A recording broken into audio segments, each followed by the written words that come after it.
Bongga. Just follow the people. Sige. You think you're being smart? Stop acting like you belong here. No one likes you. Kung hindi lang nanalo ang magulang mo sa loto, I doubt you can even afford to be here. Exactly. But it doesn't mean na nakakabayad ka ng tuition fee here. Pwede ka nang mag-pretend like you're one of us. You will never be one of us. True. You can dress well. You can buy expensive stuff.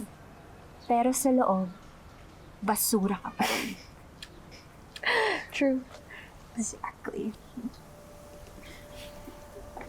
Anong ginagawa niyo?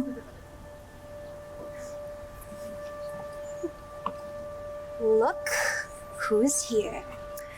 Ang bagong papansin. Shoo, girl. Shoo. Mind your own business. Please.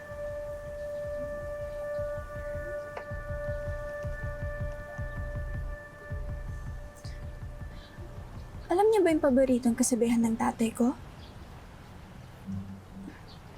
The way to the heart of a man or woman is through their stomach. What? Just kidding. Anong pinagsasasabi mo?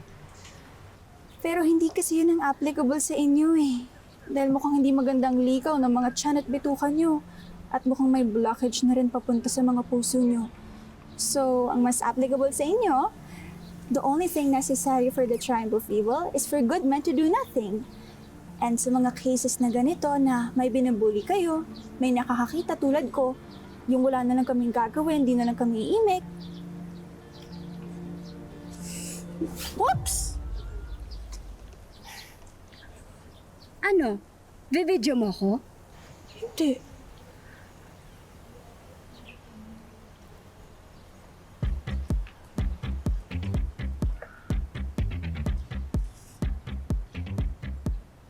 Dean! Dean, may mga nambubuling estudyante dito. Kawawa naman yung babae. Paiyak na siya. Oh, kawawa naman, Dean.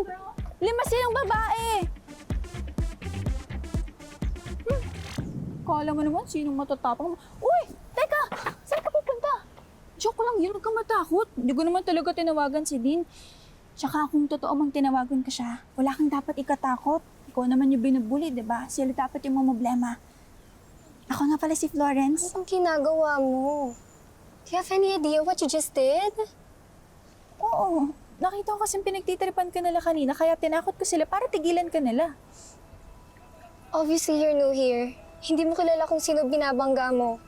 Next time, just mind your own business, okay?